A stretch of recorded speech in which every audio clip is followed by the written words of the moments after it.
and welcome. My name is Doodles and this is the only place you can hear my voice until I get picked up by Marvel. Because this is a new channel and I am playing catch up, today I will be reviewing Captain Marvel. This review will have spoilers, so if you don't want to know them, switch off now. Let's get into it. Captain Marvel is a Kree warrior who finds herself caught in the middle of a space battle between her people, the Kree, and the Skrulls. After being captured on a Skrull planet in the midst of a mission, Captain Marvel has to escape. Being unable to use her powers, she uses her own shackles to fight her way out. She escapes and crash lands on Blockbuster Video in the year 1995.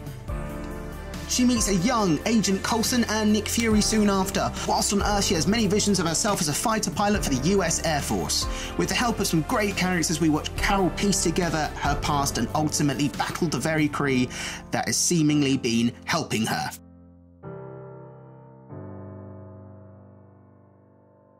So let's have a look at the signature fights and set pieces. We first see Carol fighting Yon-Rogg. This 30-second set piece is used to show her naivety and inexperience. Not to say Marvel have a formula, but it serves the same purpose as Thor versus the Frost Giants in the original Thor film. Next. I do like the fact that the fight is up close and personal. It really shows how Yon-Rogg manipulated Carol through her inhibitor chip that the Kree had placed in her head to compress Carol's true potential. This also serves as a reminder to the audience that no one in the MCU can be trusted.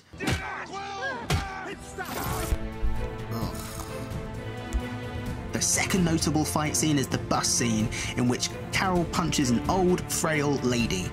Anyway, this lady turns out to be a Skrull shapeshifter and a very uncomfortable fight occurs. Just to let you know, not all ladies are Skrull, and I am vowing now to never punch an old lady in the face again. This somewhat comedic fight is actually quite impressive. There are lots of fast-moving camera angles, and this old lady is more athletic than me. In all honesty, the stuntwoman playing the old lady doesn't hold back. This fight scene is exciting and different to anything we've seen in the MCU to this point. She also does this double-footed flying kick thing, which I've only ever been seen done in WWE. Here comes the scissor kick! Oh! The boot to the midsection! X! This fight is effective and it does show the extent of a Skrull's powers. It's also the first instance we get to see of Skrulls intertwining with humans. This kind of brings along a scary reality for Captain Marvel. The third and final fight scene I will discuss will be the fight between Captain Marvel and Yon-Rogg. The final fight that we've all been waiting for. Captain Marvel, after having unlocked her full potential by destroying her inhibitor chip, faces off with Yon-Rogg. This was sure to be a fight to remember, a chance for Captain Marvel to prove that she's the strongest character in the MCU.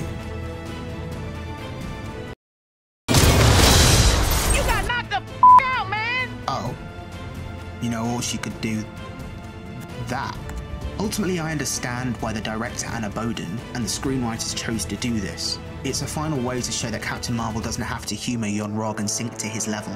I get it. I don't agree with it. Alright, now we come to the section where I get to talk about my thoughts on this film. Alright, I'm going to try and keep this short. I see this as a love letter to the women in the MCU. And I love that. I support that. But I am growing tired of feeling like a bad person because I am a guy. I feel like this film hinged on the fact that Captain Marvel is the first female to star in her own solo MCU film. I don't feel like an MCU film should be based on a character's gender. That's not the MCU to me, and it never has been the comics. The strength of the women in Marvel Comics or the MCU has always come from the fact that they share the same views as the men. They're not necessarily seen as women in the midst of a fight. They're equals and they're just as formidable as Captain America, Iron Man or the Hulk. The women in the comics tend to show more compassion, but that's not a bad thing. And what I saw Captain Marvel do with Yon-Rogg was not compassion, making the fight quick. It was showing off, flexing her muscles because she can. And I don't want a pissing match between superheroes unless it's a fair fight. Put some electric in it. And that's what I wanted for this whole movie. I'd been sold the most powerful person in the MCU, and as much as she destroyed some of Ronan's ships with her mohawk, she didn't come across as a fully fledged superhero. She can be relatable to men just as much as Captain America can be relatable to my grandma. And that's because these characters want to do good as much as we do, not because they share your gender. And that's my biggest gripe. I think only time will tell whether it's a quality of Brie Larson's portrayal or something manufactured by the screenwriters or director. But this is just my personal thought, don't get me wrong. I liked the film. I just didn't love it the way I wanted to. I just wanted to point out the fact that I haven't mentioned the Tesseract eating goose in this review. That's because he's like a minion to me. He's likeable to a point where he becomes unbearable.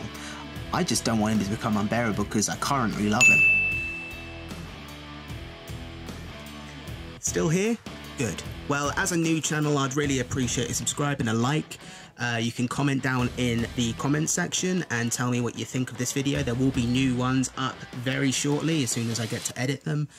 I look forward to seeing you soon. Thanks.